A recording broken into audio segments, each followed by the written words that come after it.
नमस्कार दोस्तों, एक बार आप सबका फिर से बहुत बहुत स्वागत है आप सभी के अपने YouTube चैनल डियर गुरुजी पर। सो गाइस, जैसा कि आप सभी को पता है डेली आप सभी की यहाँ पर जो क्लासेस हिंदी की 8 बजे चलती है। तो अगर आप लोग को टाइमिंग नहीं पता है तो ये पूरा टाइमिंग शेड्यूल है, इसको देख लीजिए। 1 बजे रीजनिंग की क्लास, 5 बजे जी की क्लास और 8 बजे हिंदी की क्लास चलती है। और जितने लोगों ने अभी तक हमें भाई इंस्टाग्राम पे फॉलो नहीं किया है तो इंस्टाग्राम पे फॉलो कर लीजिए। आपको डेली यहाँ पर आपके जो सवाल है उसके जवाब मिलते हैं। और साथ ही साथ टेलीग्राम पर आप लोग फॉलो कर लेंगे तो आप लोग को वहाँ पर PDF मिलता हुआ चलेगा।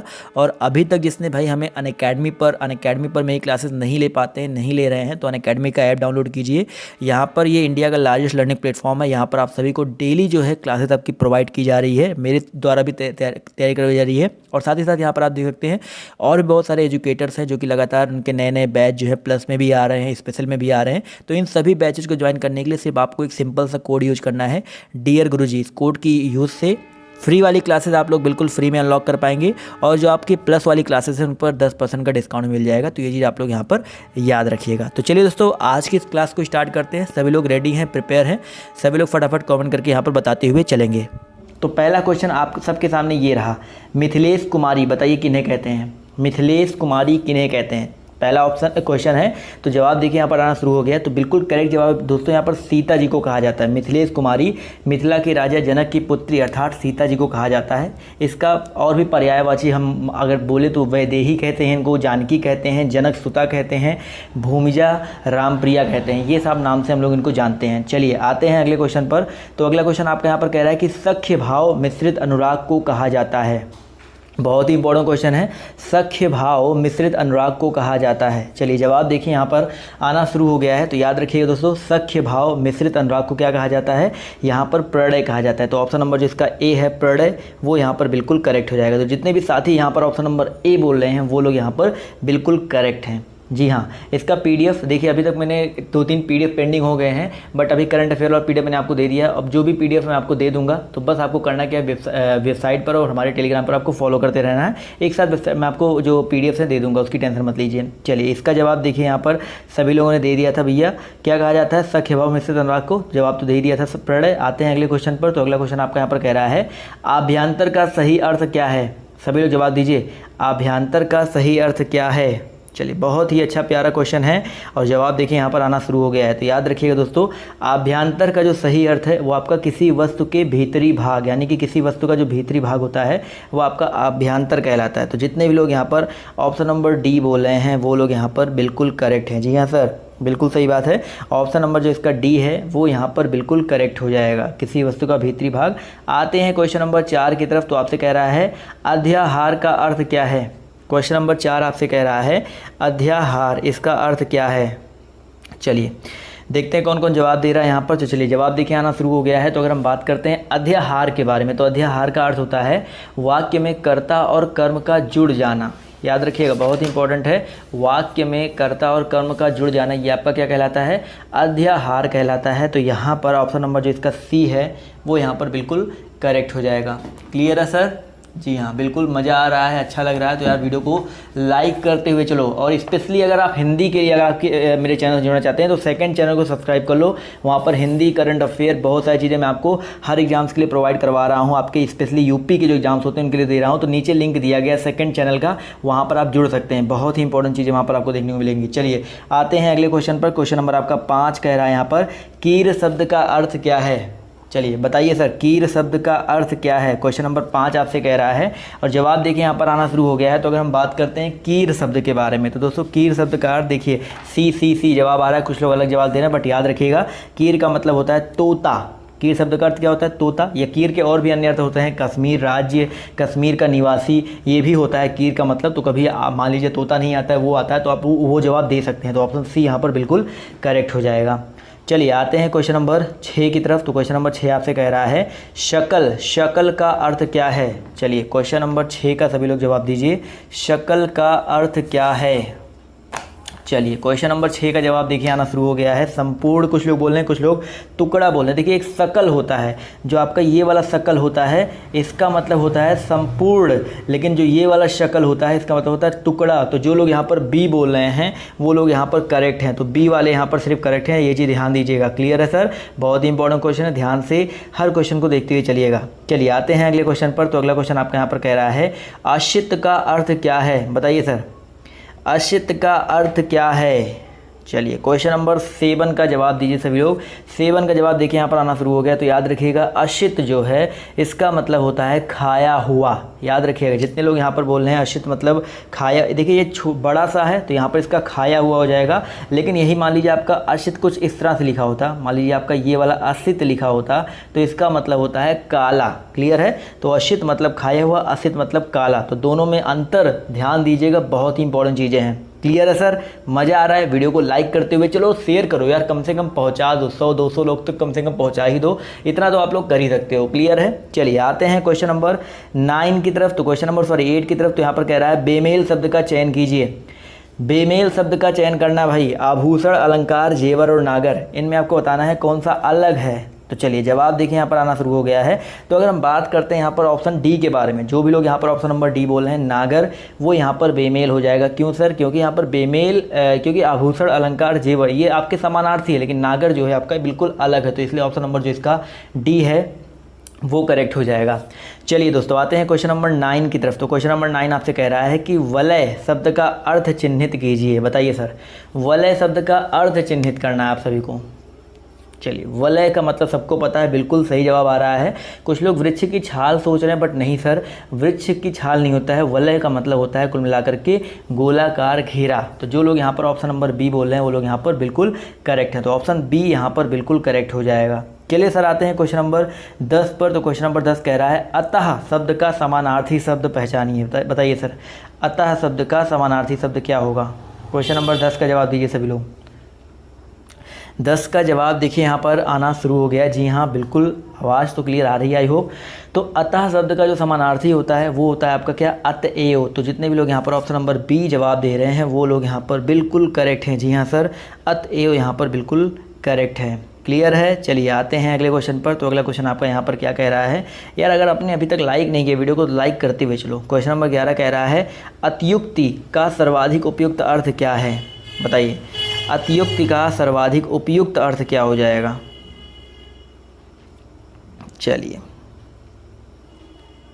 क्वेश्चन नंबर 11 का करेक्ट आंसर क्या हो जाएगा सर, अतियुक्त का मतलब होता है, याद रखिएगा, बढ़ा चढ़ा कर। जैसे अतिशयोक्ति से अतियुक्ति बना है तो बढ़ा चढ़ा कर कहना। तो यहाँ पर ऑप्शन नंबर जो इसका डी है वो यहाँ पर बिल्कुल करेक्ट हो जाएगा। चलिए बिल्कुल यहाँ पर जो लोग डी बोले थे वो लोग यहाँ पर बिल्कुल करेक्ट हैं। 12 नंबर क्वेश्चन आपसे कह रहा है मीनाक्षी का अर्थ क्या होता है। बताइए, सबको पता होना चाहिए भाई मीनाक्षी का अर्थ क्या होता है।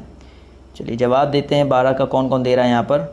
चलिए 12 का करेक्ट आंसर क्या हो जाएगा सर, 12 का आंसर आना शुरू हो गया। तो बिल्कुल सही बात है भाई, मीनाक्षी का अर्थ होता है जिसकी आंखें मछली के आँख जैसी हो, यानी कि मछली की आँख तरह गोल आँखों वाली। तो ऑप्शन नंबर जो इसका बी है वो यहाँ पर बिल्कुल करेक्ट हो जाएगा। जी हाँ, बहुत ही उम्दा, बहुत ही अच्छा प्रदर्शन यहाँ पर सबका देखने को मिल रहा है। उम्दा तो वो क्रिकेट में होता है ना, बहुत ही उम्दा प्रदर्शन देखने को मिल रहा है और काफ़ी सारे लोग बिल्कुल सही जवाब दे रहे हैं। चलिए अब आते हैं उत्तर प्रदेश की कुछ प्रमुख बोलियों की तरफ और हिंदी भाषा में प्रयोग होने वाली जो कुछ अशुद्धियाँ हैं उनकी तरफ बढ़ते हैं। और वहाँ से आपका पहला क्वेश्चन आपके सामने ये रहा कि भारतीय संविधान में हिंदी भाषा को मान्यता कब प्रदान की गई थी।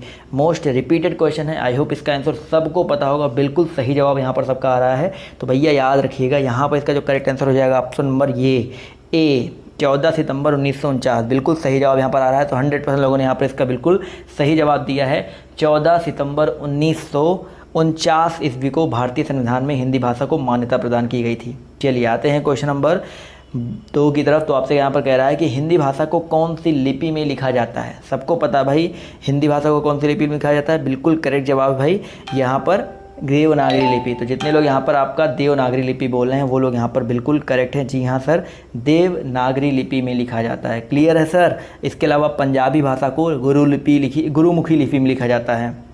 चलिए सर आते हैं क्वेश्चन नंबर 3 की तरफ। तो आपसे कह रहा है कि किस क्षेत्र की बोली को काशिका कहा गया है। बताइए, किस क्षेत्र की बोली को काशिका कहा गया है। जवाब दीजिए क्वेश्चन नंबर 3 का सभी लोग कि भैया किस क्षेत्र की बोली को काशिका कहा गया है। तो काशिका भैया याद रखिएगा यहाँ पर जो वाराणसी की बोली है, जितने लोग यहाँ पर ऑप्शन नंबर सी बोल रहे हैं वाराणसी और उसके आसपास के क्षेत्र की जो बोली है उनको काशिका कहा गया। काशिका बोली भोजपुरी का ही एक रूप है। इसमें हिंदी, उर्दू और भोजपुरी शब्द के जो भोजपुरी के जो शब्द हैं वो बेसिकली देखने को मिलते हैं। चलिए आते हैं अगले क्वेश्चन पर। तो अगला क्वेश्चन आपका यहाँ पर कह रहा है कि ऊ हमार के खेल ही ना देत रहे कहाँ की बोली है। बताइए, ऊ हमरा के खेल ही ना देत रहे। बताइए, बहुत ही अच्छी लैंग्वेज है और देखते हैं कौन यहाँ पर जवाब देता है। चलिए, ऊ हमरा के खेल ही ना देत रहे, तो बिल्कुल सही जवाब आ रहा है भैया, ये है भोजपुरी। भोजपुरी में ऐसे ही बोला जाता है, ऊ हमरा का खेल ही ना देत रहे। तो ऑप्शन नंबर जो इसका सी है वो यहाँ पर बिल्कुल करेक्ट हो जाएगा। भोजपुरी में क्या होता है ना, सर्वनाम जो होते हैं हम उसको हमरा, हमनी, हमनी का, तोहरा, तोहनी का, ऐसे कुछ मतलब बोल करके बोलते हैं। क्लियर है। चलिए आते हैं क्वेश्चन नंबर 5 की तरफ। तो आपसे यहाँ पर क्या कह रहा है कि बोली का क्षेत्र जब थोड़ा विकसित हो जाता है और उसमें साहित्य की रचना होने पर क्या बन जाता है। बताइए, बोली का क्षेत्र जब थोड़ा विकसित हो जाता है और उसमें साहित्य की रचना होने पर वह क्या बन जाता है।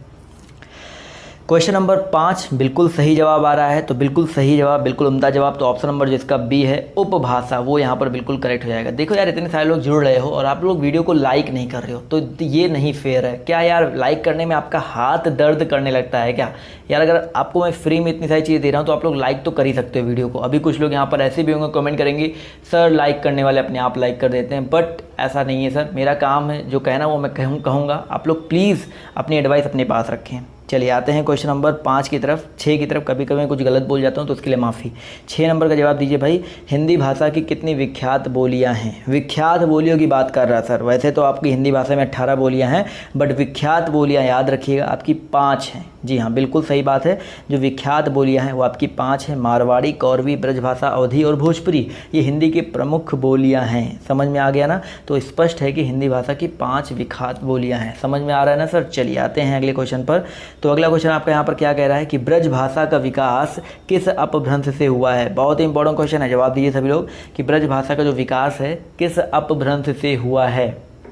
चलिए 7 का जवाब देखिए यहाँ पर आना शुरू हो गया है। तो याद रखिएगा सौरसेनी, बहुत ही बार रिपीट, बहुत बार बताया भी जा चुका है। तो ब्रज भाषा का जो विकास है वो सौरसेनी अपभ्रंश के मध्यवर्ती रूप से हुआ है। और ब्रज भाषा का शुद्ध रूप जो है वो मथुरा, आगरा और अलीगढ़ जिलों में है। थोड़े बहुत मिश्रण के साथ बरेली में, बदायूं में, एटा में, मैनपुरी में और भी बहुत सारी जगह पर ये जो ब्रज भाषा है वो बोली जाती है। चलिए आते हैं अगले क्वेश्चन पर। तो अगला क्वेश्चन आपका यहाँ पर देखिए क्या कह रहा है, ध्यान से देखिएगा। बहुत ही अच्छा क्वेश्चन है कि ब्रज हिंदी की किस उपभाषा के अंतर्गत है। जो ब्रज है वो हिंदी की किस उपभाषा के अंतर्गत है। बहुत ही अच्छा क्वेश्चन है। आई होप सबको आंसर पता होगा। तो बिल्कुल सही जवाब देखिए यहाँ पर आना शुरू भी हो गया है। तो ब्रज जो है बेसिकली आपकी पश्चिमी हिंदी की, बिल्कुल सही जवाब है सर। ब्रज जो है पश्चिमी हिंदी में शामिल उपभाषा में से एक है। ब्रज हो गया सर, इसके अलावा कन्नौजी हो गया, बुंदेली हो गया, खड़ी बोली हो गया, राजस्थानी हो गया, ये सारे के सारे आपकी पश्चिमी हिंदी के अंतर्गत आती है। पूर्वी हिंदी में आपकी अवधी आ जाती है, बघेली को मान सकते हैं, छत्तीसगढ़ी को मान सकते हैं, ये आपकी पूर्वी हिंदी के अंतर्गत आते हैं। क्लियर है सर? चलिए आते हैं क्वेश्चन नंबर 9 की तरफ। तो क्वेश्चन नंबर 9 आपसे यहाँ पर क्या कह रहा है कि संविधान के किस अनुच्छेद में हिंदी को राजभाषा तथा इसकी लिपि देवनागरी को स्वीकार किया गया है। बताइए, संविधान के किस अनुच्छेद में हिंदी को राजभाषा तथा इसकी लिपि देवनागरी को स्वीकार किया गया है। क्वेश्चन नंबर 9 का जवाब देखिए यहाँ पर आना शुरू हो गया है। तो याद रखिएगा यहाँ पर करेक्ट आंसर जो हो जाएगा आपका 343, जो आपका अनुच्छेद नंबर 343 है। जी हाँ, बिल्कुल सही जवाब है। इस अनुच्छेद में हिंदी को राजभाषा तथा इसकी लिपि देवनागरी को स्वीकार किया गया है। और 343 का जो पहला भाग है उसके अकॉर्डिंग संघ की राजभाषा हिंदी और लिपि देवनागरी होगी। चलिए सर आते हैं अगले क्वेश्चन की ओर। तो अगला क्वेश्चन आपका यहाँ पर क्या कह रहा है, ध्यान से देखिए। बहुत ही अच्छा क्वेश्चन है। कह रहा है कि भारतीय संविधान में किस भाषा को राजभाषा के रूप में स्वीकारा गया है। तो इसको स्किप करेंगे क्योंकि सबको पता है हिंदी भाषा को, तो इसको स्किप कर देते हैं, ज़्यादा इस पर समय वेस्ट नहीं करते हैं। आते हैं क्वेश्चन नंबर 11 पर। तो आपसे कह रहा है कि मथुरा और वृंदावन में प्रमुखता कौन सी बोली जाती है। बताइए, मथुरा और वृंदावन में प्रमुखता कौन सी भाषा बोली जाती है। चलिए 11 का जवाब देखिए यहाँ पर आना शुरू हो गया है। तो याद रखिएगा यहाँ पर जो ब्रज भाषा है वो बेसिकली बोली जाती है। तो ऑप्शन नंबर जो इसका बी है वो यहाँ पर बिल्कुल करेक्ट हो जाएगा। ब्रज भाषा का विकास जो है सौरसेनी अपभ्रंश से हुआ है और यह मथुरा, वृंदावन, आगरा, अलीगढ़ आदि जिलों में बोली जाती है। इसके अलावा दोस्तों इस भाषा के प्रसिद्ध कवि कौन है, कोई बताना चाहेगा? जी हाँ, ब्रज भाषा के प्रसिद्ध कवि बहुत सारे लोग हैं। सूरदास जी हैं, रसखान जी हैं। जी हाँ, जवाब देखिए आना शुरू हो गया। बिहारी जी भी, हाँ बिल्कुल सही है। चलिए आते हैं क्वेश्चन नंबर 12 की ओर। तो 12 नंबर क्वेश्चन कह रहा है कि उत्तर प्रदेश में कौन सी भाषा नहीं बोली जाती है? बताइए सर, उत्तर प्रदेश में कौन सी भाषा नहीं बोली जाती है? 12 का जवाब दीजिए सभी लोग। तो 12 का जवाब देखिए यहाँ पर आना शुरू हो गया है। तो बिल्कुल सही सर है। उत्तर प्रदेश में अगर हम बात करते हैं तो आपकी जो पहाड़ी लैंग्वेज है, जो पहाड़न वाली लैंग्वेज होती है, वो नहीं बोली जाती है। तो ऑप्शन जो इसका डी है वो यहाँ पर बिल्कुल करेक्ट हो जाएगा। क्लियर है सर? यार अगर आपको मज़ा आ रहा है, अगर आपको टेस्ट देने में अच्छा लग रहा है, आपको लगता है कि ये इंपॉर्टेंट है, आपको भी लगता है कि इंपॉर्टेंट हो सकता है आपके एग्जाम के लिए, तो प्लीज़ चैनल को एक बार लाइक और शेयर करना या वीडियो को सब्सक्राइब करना मत भूलिएगा। समझ में आ रहा है ना? चलिए आते हैं क्वेश्चन नंबर 13 पर। तो 13 कह रहा है आपसे यहाँ पर कि इनमें से कौन सी बोली उत्तर प्रदेश की नहीं है। उसी तरह का क्वेश्चन है बट ऑप्शंस अलग अलग हैं। देखिए जब आप यहाँ पर क्वेश्चन देखते ही आना शुरू हो गया तो बिल्कुल सही बात है, लेकिन यहाँ पर जो नहीं है उसका ये भी बताइए कि क्यों नहीं है। चलिए कहाँ की है वो? तो बिल्कुल सही जवाब आ रहा है ऑप्शन नंबर ए, मेवाती। कुछ लोग यहाँ पर बोल रहे हैं ऑप्शन नंबर ए, बिल्कुल सही बात है। मेवाती जो बोली है दोस्तों वो आपकी उत्तर प्रदेश की नहीं है, बल्कि ये कहाँ की है? जी हाँ, हरियाणा में बोली जाती है। और राजस्थान, जी हाँ कुछ लोग राजस्थान बोल रहे हैं तो राजस्थान की बोली है। और इसके अलावा कन्नौजी, भोजपुरी और ब्रज की बात करते हैं तो ये सारी की सारी आपकी उत्तर प्रदेश की बोलियाँ हैं। बिल्कुल सही बात है सर। चलिए बढ़े अगले क्वेश्चन की ओर। चलिए रेडी हैं सभी लोग? तो अगले क्वेश्चन पर आते हैं। तो अगला क्वेश्चन आपका यहाँ पर क्या कह रहा है? कह रहा है कि निम्नलिखित में से कौन सी बोली उत्तर प्रदेश की नहीं है? बताइए। क्वेश्चन नंबर 14 का जवाब दीजिए। यहाँ पर जो कौन सी बोली है आपकी उत्तर प्रदेश की नहीं है? 14 का जवाब देखिए यहाँ पर आना शुरू हो गया है। तो याद रखिएगा जो आपकी बोली कौन सी सर? आपकी जो जयपुरी बोली है, याद रखिएगा जो आपकी जयपुरी बोली है, बिल्कुल सही बात है, ये आपकी उत्तर प्रदेश की बोली नहीं है, राजस्थान की बोली है। कन्नौजी, ब्रजभाषा, खड़ी बोली मैं आपको पहले ही बता चुका हूँ, ये आपकी उत्तर प्रदेश के अंडर में आती हैं। क्लियर है सर? चलिए आते हैं अगले क्वेश्चन पर। तो अगला क्वेश्चन आपका यहाँ पर क्या कह रहा है कि निम्नलिखित में से कौन सी बोली उत्तर प्रदेश में बोली जाती है? बताइए। यहाँ पर आपको बताना है कौन सी बोली आपकी उत्तर प्रदेश में बोली जाती है। क्वेश्चन नंबर आपका 15 है आई होप। चलिए 15 का जवाब देखिए यहाँ पर आना शुरू हो गया है। तो याद रखिएगा यहाँ पर जो 15 नंबर क्वेश्चन है इसका करेक्ट आंसर हो जाएगा आपका। यहाँ पर देखिए कुछ लोग यहाँ पर कंफ्यूज हो रहे हैं, तो यहाँ पर याद रखिएगा यहाँ पर दो बोलियाँ ऐसी दी गई है जो उत्तर प्रदेश में बोली जाती है। यहाँ पर कन्नौजी और आपकी जो बुंदेली है, यानी कि सी और डी। बिल्कुल सही बात है। क्वेश्चन में ऑप्शन दो दे दिया है तो यहाँ पर सी और डी दोनों यहाँ पर ऑप्शन लगाएंगे। तो यहाँ पर कन्नौजी भी बोली जाती है और बुंदेली दोनों बोली जाती है। कन्नौजी बोली आपकी कन्नौज, फर्रुखाबाद, इटावा और आदि में बोली जाती है। बुंदेली आपकी झांसी, जालौन, हमीरपुर, यहाँ सब बोला जाता है। तो यहाँ पर दोनों ऑप्शन सही है, तो दोनों को आप लोग सही मानेंगे। और इसलिए जो लोग सी और डी दोनों बोले थे, दोनों लोग यहाँ पर सही हैं। क्लियर है? चलिए आते हैं अगले क्वेश्चन की तरफ। तो अगला क्वेश्चन आपका यहाँ पर कह रहा है कि भाई इलाहाबाद में बोली जाने वाली बोली कौन सी है? बताइए। इलाहाबाद में बोली जाने वाली कौन सी बोली है?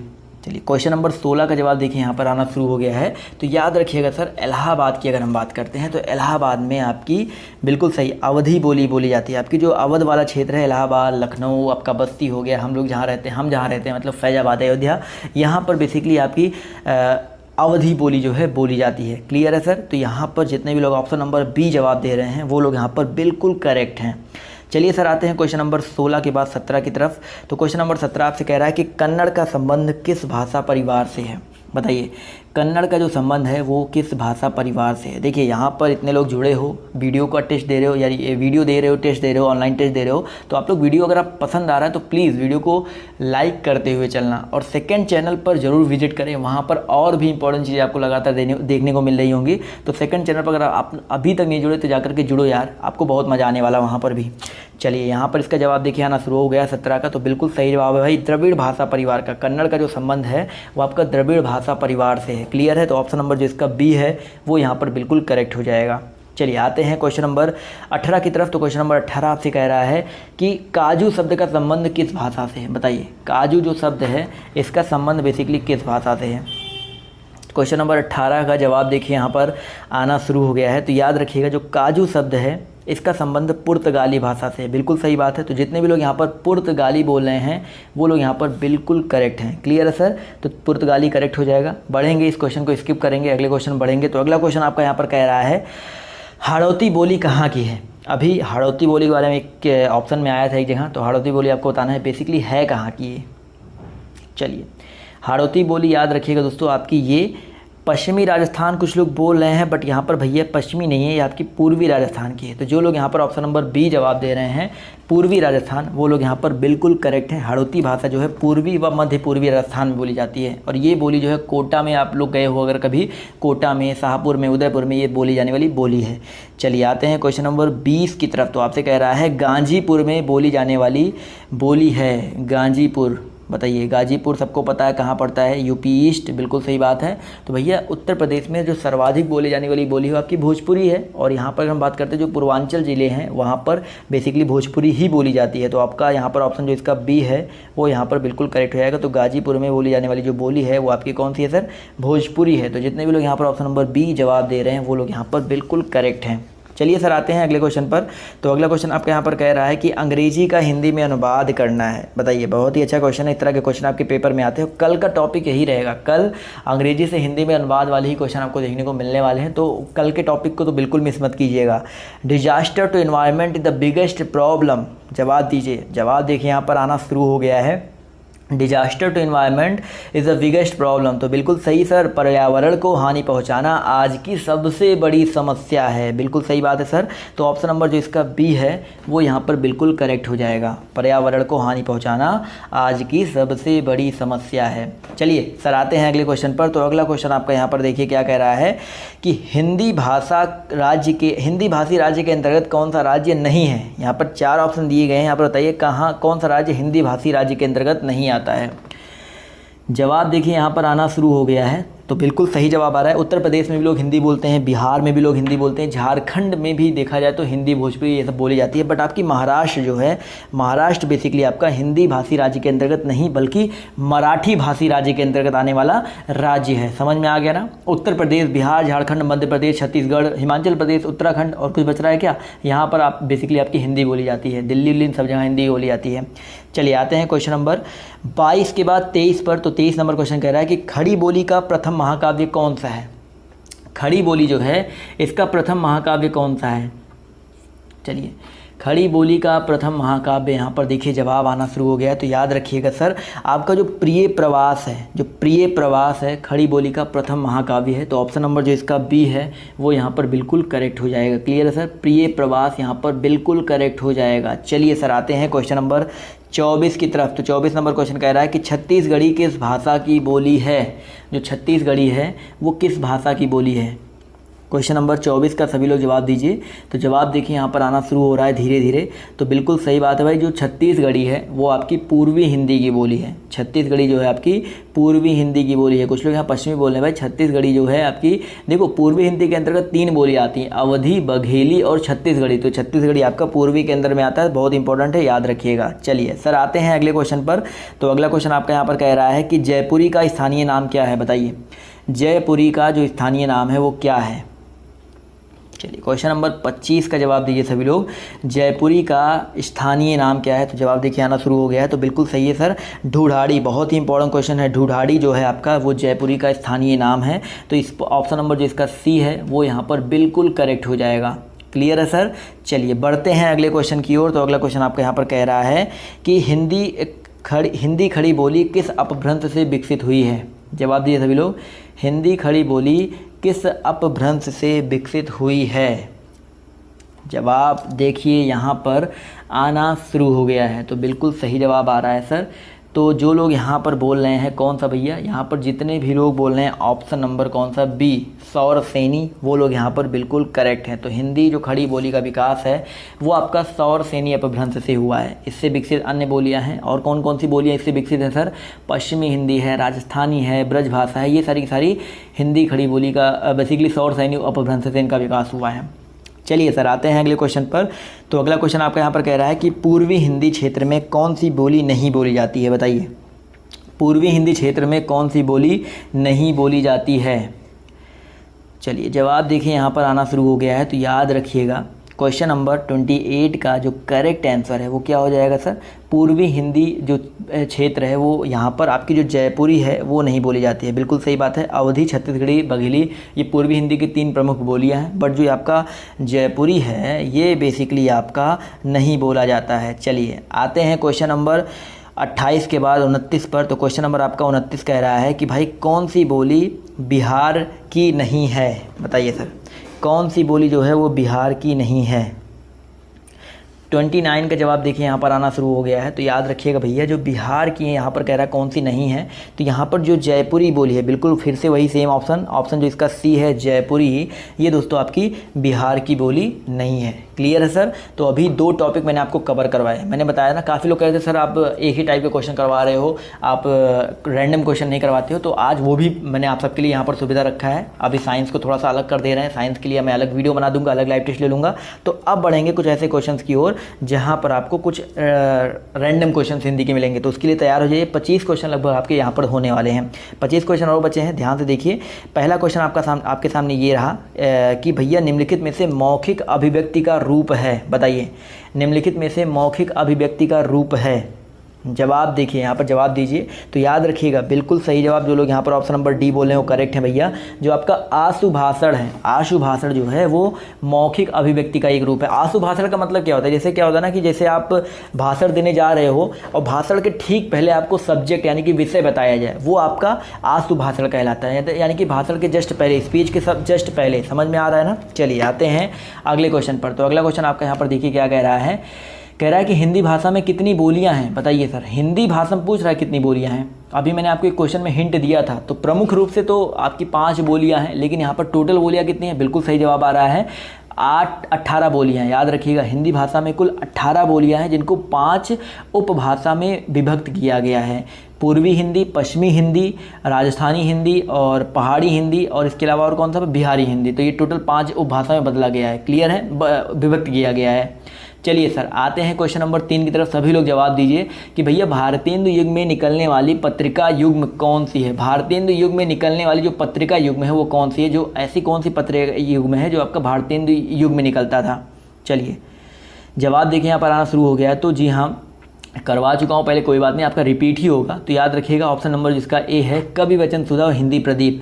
ये जो पत्रिका युग्म है वो भारतेंदु युग में प्रकाशित पत्रिका युग्म है। और कवि वचन सुधा का जो प्रकाशन है वो 1968 में हुआ था काशी से, भारतेंदु हरिश्चंद्र जी ने किया था, और ये एक मासिक पत्रिका थी। इसके अलावा जो हिंदी प्रदीप है इसका जो प्रकाशन है 1877 में प्रयाग से बालकृष्ण भट्ट जी ने किया था। क्लियर है सर। चलिए आते हैं अगले क्वेश्चन पर। तो अगला क्वेश्चन ध्यान से देखिए क्या कह रहा है कि तद्भव पत्रिका के संपादक का नाम क्या है, बताइए। बहुत ही अच्छा क्वेश्चन है।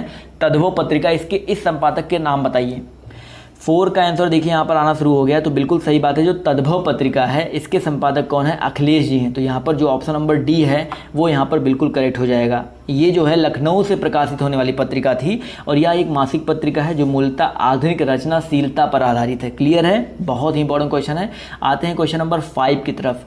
क्वेश्चन नंबर 5 आपसे यहाँ पर देखिए, आपके जो और भी छात्र हैं ना, यूपी टेट वाले छात्र हैं, सी टेट वाले छात्र हैं, या अदर एग्जाम की जो तैयारी करने वाले छात्र, जहाँ पर हिंदी पूछी जाती है, चाहे MP की हिंदी हो चाहे राजस्थान की हिंदी हो, सब इसी तरह की आती है। तो सब लोग जोड़ो यार, सबको आप लोग शेयर करो। ये हिंदी का टेस्ट आप सबके लिए बहुत ज़्यादा इंपॉर्टेंट होने वाला है। तो 5 का जवाब दीजिए सब लोग, और UPSI के लिए भी स्पेशली मैं कह रहा हूँ। तो 5 का जवाब देखिए यहाँ पर आना शुरू हो गया है। तो याद रखिएगा जगनिक, जो आपके जगनिक है, ऑप्शन नंबर जो इसका डी है, 12 बरस लो कुकर जीवे, ये आपके जगनिक जो हैं इनकी ये रचना है, ये इनकी पंक्ति की रचना है। परमाल रासो, इनकी एक कृति थी परमाल रासो, जिसको आला खंड बोलते हैं, वहाँ से लिया गया है। चलिए आते हैं क्वेश्चन नंबर 6 की तरफ।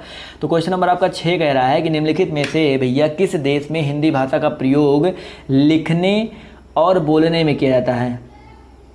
चलिए सर, क्वेश्चन नंबर 6 का जवाब दीजिए भैया। निम्नलिखित में से किस किस देश में हिंदी भाषा का प्रयोग लिखने व बोलने में किया जाता है। बिल्कुल सही जवाब आ रहा है मॉरिशस। तो ऑप्शन नंबर जो इसका डी है मॉरिशस, वो यहाँ पर बिल्कुल करेक्ट हो जाएगा। जी हाँ, बिल्कुल सही जवाब है। आते हैं क्वेश्चन नंबर 7 की तरफ। तो क्वेश्चन नंबर 7 का सभी लोग जवाब दीजिए सर कि सूरसागर जो भाषा है, वो सूरसागर जो है वो किस भाषा की रचना है। सूरसागर एक रचना है, वो किस भाषा की रचना है। 7 का जवाब देखिए यहाँ पर आना शुरू हो गया है। तो बिल्कुल सही जवाब देखिए आ रहा है। तो सूरसागर की अगर हम बात करें दोस्तों, तो बिल्कुल सही बात है, ब्रज भाषा की रचना है। तो जितने भी लोग यहाँ पर ऑप्शन नंबर सी बोल रहे हैं ब्रज भाषा, वो लोग यहाँ पर बिल्कुल करेक्ट हैं। क्लियर है सर। सूरदास जी के एक पंक्ति है, कृष्ण भक्ति की एक उन्होंने काव्य लिखा था, वहाँ से लिया गया है। कृष्ण भक्ति को लेकर के कृष्ण जी की वहाँ पर लीलाओं का वर्णन किया है। क्लियर है। चलिए आते हैं अगले क्वेश्चन पर। तो अगला क्वेश्चन आपका यहाँ पर क्या कह रहा है कह रहा है क्वेश्चन कि वीरों का कैसा हो वसंत, ये कविता किसने लिखी है बताइए। वीरों का कैसा हो वसंत, ये कविता जो है किसने लिखी है।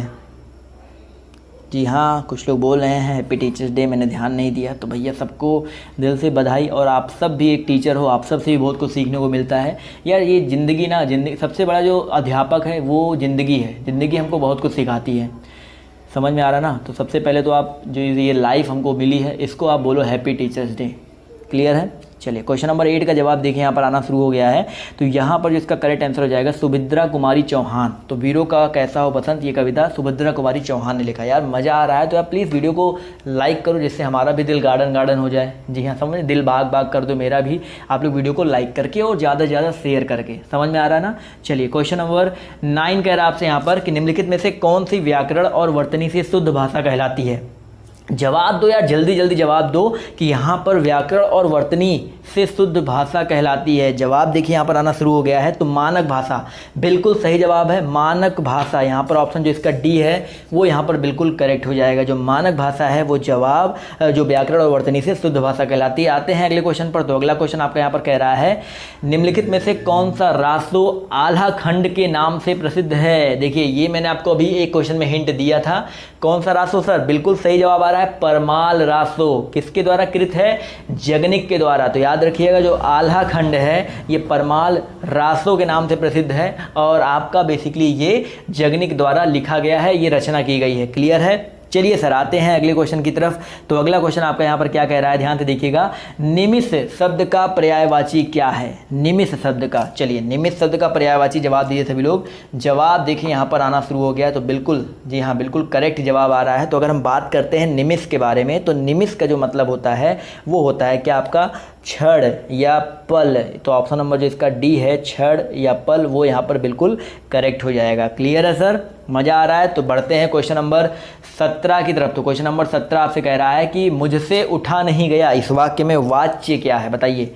मुझसे उठा नहीं गया कौन सा वाच्य है। 3 तरह के वाच्य होते हैं, कृतवाच्य, कर्मवाच्य और भाववाच्य। तो मुझसे उठा नहीं गया जवाब देखिए आना शुरू हो गया है। तो इसको बोलेंगे क्या सर, भाववाच्य बोलेंगे। तो यहाँ पर ऑप्शन नंबर जो इसका सी है वो यहाँ पर बिल्कुल करेक्ट हो जाएगा।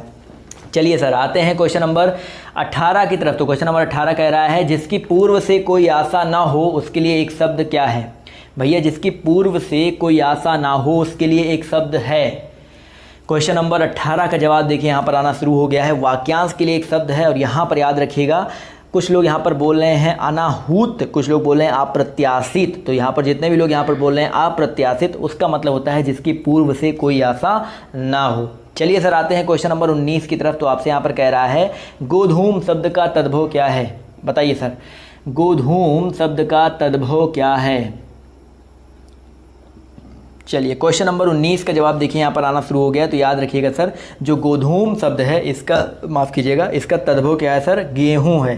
क्लियर है। गोधूम का जो तद्भव है वो गेहूं, या गेहूं का तत्सम जो है वो आपका गोधूम है। इसी तरह गाय, गाय का भैया तत्सम क्या होता है, गौ होता है। और गोबर का जो तत्सम होता है वो गोमय होता है। इसके अलावा जो गोधन है वो आपका एक खुद ही तत्सम शब्द है। चलिए आते हैं अगले क्वेश्चन पर। तो क्वेश्चन नंबर आपका 20 यहाँ पर कह रहा है कि निष्कपट शब्द का संधि विच्छेद क्या होगा। तो चलिए एक हिंट देता हूँ कि एक विसर्ग संधि है। अब तो जवाब दे सकते हो ना, निष्कपट शब्द का संधि विच्छेद क्या होगा। जवाब देखिए यहाँ पर आना शुरू हो गया है। तो बिल्कुल सही बात है भाई, निह प्लस कपट। सभी लोग का जवाब ऑप्शन नंबर ए आ रहा है। तो निह प्लस कपट मतलब होता है निष्कपट, और इसका जो संधि विच्छेद है वो आपका क्या हो जाएगा सर, इसका जो संधि है वो आपका हो जाएगा विसर्ग संधि। चलिए आते हैं क्वेश्चन नंबर 21 की तरफ। तो आपसे यहाँ पर कह रहा है कि निम्न में से किस शब्द की वर्तनी सही है। बताइए सर, निम्न में से किस शब्द की वर्तनी जो है आपकी सही है।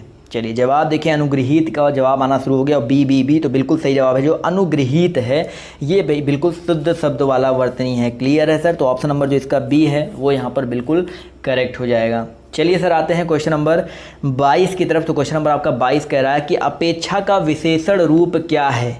अपेक्षा का विशेषण रूप क्या है, जवाब दीजिए सभी लोग। चलिए अपेक्षा के बारे में अगर हम बात करें सर, तो जो लोग यहाँ पर, जो भी हमारे साथीगण जितने भी लोग हैं यहाँ पर, जो लोग बोल रहे हैं अपेक्षा का क्या सर, विशेषण रूप कह रहा है ना, तो अपेक्षित बिल्कुल सही जवाब है। तो जो लोग यहाँ पर अपेक्षित बोल रहे हैं वो लोग यहाँ पर बिल्कुल करेक्ट हो जाएंगे। तो ऑप्शन नंबर जो इसका डी है वो यहाँ पर बिल्कुल करेक्ट हो जाएगा। अपेक्षा एक भाववाचक संज्ञा है, एक स्त्रीलिंग शब्द है और इसमें इत प्रत्यय लगाकर इसको अपेक्षित विशेषण बनाया जाता है। चलिए आते हैं अगले क्वेश्चन पर। तो अगला क्वेश्चन आपका यहाँ पर कह रहा है कि शा ध्वनि का उच्चारण स्थान क्या है। जो शा ध्वनि है उसका उच्चारण स्थान क्या है। क्वेश्चन नंबर 23 का सभी लोग जवाब दीजिए, शा ध्वनि का उच्चारण स्थान क्या है। चलिए क्वेश्चन नंबर 23 का जवाब देखिए यहाँ पर आना शुरू हो गया है। मज़ा आ रहा है ना सर। चलिए मज़ा आ रहा है तो यार वीडियो को लाइक करते हुए चलो, किस चीज़ का वेट कर रहे हैं सर सभी लोग। तो शा की अगर हम बात करते हैं तो शा ध्वनि का जो उच्चारण स्थान है वो आपका तालु है। तो जितने भी लोग यहाँ पर ऑप्शन नंबर सी बोल रहे हैं तालु, वो लोग यहाँ पर बिल्कुल करेक्ट हो जाएंगे। क्लियर है सर। तो ऑप्शन नंबर जो इसका सी है वो यहाँ पर बिल्कुल करेक्ट हो जाएगा। चलिए सर आते हैं क्वेश्चन नंबर 24 की ओर। अभी तक लाइक नहीं किया आपने, कई सारे लोग ऐसे हैं जो अभी तक वीडियो को लाइक ही नहीं किए। लाइक कर दो यार, आपका क्या जाता है। क्वेश्चन नंबर 24 का जवाब दीजिए सभी लोग। अत्यंत शब्द में प्रयुक्त उपसर्ग है। अत्यंत, अत्यंत में बात करते हैं तो बिल्कुल सही बात आ रहा है। तो अति उपसर्ग प्रयुक्त है। क्या भैया, अति। तो जितने भी लोग यहाँ पर ऑप्शन नंबर डी बोल रहे हैं अति, वो लोग यहाँ पर बिल्कुल करेक्ट हैं। क्लियर है सर। तो ऑप्शन नंबर डी यहाँ पर करेक्ट हो जाएगा। आते हैं अगले क्वेश्चन की ओर। तो क्वेश्चन नंबर आपका 25 कह रहा है कि उपतक्या, देखिए ध्यान से, माफ़ कीजिएगा, उपतक्या का अर्थ क्या है। जवाब दीजिए, उपतक्या का अर्थ क्या है। क्वेश्चन नंबर 25 का जवाब देखिए यहाँ पर आना शुरू हो गया है। बहुत ही अच्छा क्वेश्चन है। तो भैया उपतक्या का मतलब होता है पर्वत के पास की भूमि। तो यहाँ पर ऑप्शन नंबर जो इसका डी है वो यहाँ पर करेक्ट हो जाएगा। तो जितने भी लोग यहाँ पर ऑप्शन नंबर डी जवाब दे रहे हैं वो लोग करेक्ट हैं। इसके अलावा एक यहाँ पर देखिए, सूर्य जिस पर्वत के पीछे से निकलता है उसको बोलते हैं उदयाचल। समझ में आ गया ना। तो यहाँ पर ऑप्शन डी जो है करेक्ट हो जाएगा। चलिए पानी पी लेते हैं। आते हैं क्वेश्चन नंबर 26 की ओर। तो क्वेश्चन नंबर आपका 26 कह रहा है अंगा का उच्चारण स्थान क्या होता है। बताइए, अंगा का उच्चारण स्थान क्या होता है। अंगा का, बिल्कुल सही बात है भाई। अंगा बोल के देखो तो नासिक के वर्ड है, नाक से बोलते हो, नाक से श्वास निकलती है। तो यहाँ पर ऑप्शन नंबर जो इसका ए है नासिक की, वो बिल्कुल करेक्ट हो जाएगा। जैसे आपका जो आपके सभी वर्ग के जो पंचमाक्षर होते हैं ना, अंगा, इया, अड़ा, ना, मा, ये सारे आपके नासिक के वर्ड ही होते हैं। चलिए सर आते हैं क्वेश्चन नंबर 27 की ओर। तो क्वेश्चन नंबर 27 आपसे देखिए क्या कह रहा है कि 4 गज मलमल में कौन सा विशेषण है। देखिए 4 गज मलमल, तो मलमल की विशेषता बता रहा है 4 गज। तो 4 गज यानी कि क्या बता रहा है सर, परिमाण बता रहा है। तो परिमाण में भी निश्चित परिमाण बता रहा है। तो यहाँ पर परिमाण बोधक विशेषण हो जाएगा। परिमाण में भी पूछा होता तो कौन सा होता, तो निश्चित परिमाण बोधक ये विशेषण है। तो यहाँ पर ऑप्शन नंबर जो इसका सी है वो यहाँ पर बिल्कुल करेक्ट हो जाएगा। तो जितने भी साथी यहाँ पर ऑप्शन नंबर सी बोल रहे हैं वो लोग यहाँ पर बिल्कुल करेक्ट हैं। चलिए सर आते हैं क्वेश्चन नंबर 28 की ओर। तो क्वेश्चन नंबर आपका 28 कह रहा है शीश का तत्सम रूप क्या है। बताइए, शीश का तत्सम रूप क्या है। चलिए जवाब देखिए, यहाँ पर 28 का आना शुरू हो गया है। तो बिल्कुल सही जवाब आ रहा है भैया। जो शीश है इसका तत्सम रूप क्या होता है। ऑप्शन नंबर जो इसका बी है शीर्ष होता है। तो जितने लोग यहाँ पर बी बोल रहे हैं वो लोग करेक्ट हैं। तो ऑप्शन सी वाले तो बिल्कुल गए, क्योंकि सी में तो ये सिरा वैसे भी तत्सम नहीं हो सकता है। जो आपका शीर्ष है वो आपका तत्सम रूप है। चलिए आते हैं अगले क्वेश्चन पर। तो अगला क्वेश्चन आपका यहाँ पर कह रहा है सर चौराहा शब्द में समास है। चौराहा शब्द में समास है। 29 का जवाब देखिए यहाँ पर आना शुरू हो गया है। माफ़ कीजिएगा, 29 में क्या हो जाएगा सर, चौराहा। चौराहा शब्द की अगर हम बात करते हैं तो यहाँ पर द्विग समास है। तो द्विग समास ऑप्शन नंबर जो इसका सी है वो यहाँ पर बिल्कुल करेक्ट हो जाएगा। तो जितने भी साथी, जितने भी दोस्त हमारे यहाँ पर द्विग समास बोल रहे हैं वो लोग यहाँ पर बिल्कुल करेक्ट हैं। तो चौराहा शब्द में क्या समास हो जाएगा सर, द्विग समास हो जाएगा। द्विग समास में पहला पद आपका संख्यावाची विशेषण होता है। चलिए आते हैं क्वेश्चन नंबर 30 पर। तो क्वेश्चन नंबर 30 आपसे यहाँ पर क्या कह रहा है कि आँख की किरकिरी होना इसका अर्थ क्या है। बताइए, आँख की किरकिरी होना इसका अर्थ क्या है। चलिए क्वेश्चन नंबर 30 का जवाब देखिए यहाँ पर आना शुरू हो गया है। तो आँख की किरकिरी होना इसका मतलब होता है अप्रिय लगना। तो जितने भी साथी, जितने भी दोस्त यहाँ पर ऑप्शन नंबर ए जवाब दे रहे हैं वो लोग यहाँ पर बिल्कुल करेक्ट हैं। तो चलिए, तो बाय यार, बस आज की इस वीडियो में इतना ही। अभी के लिए बाय, टेक केयर, जय हिंद, जय भारत, गुड नाइट सभी को। अभी के लिए अब मिलते हैं आप सबसे कल की वीडियो में। समझ में आ गया ना सर। चलिए।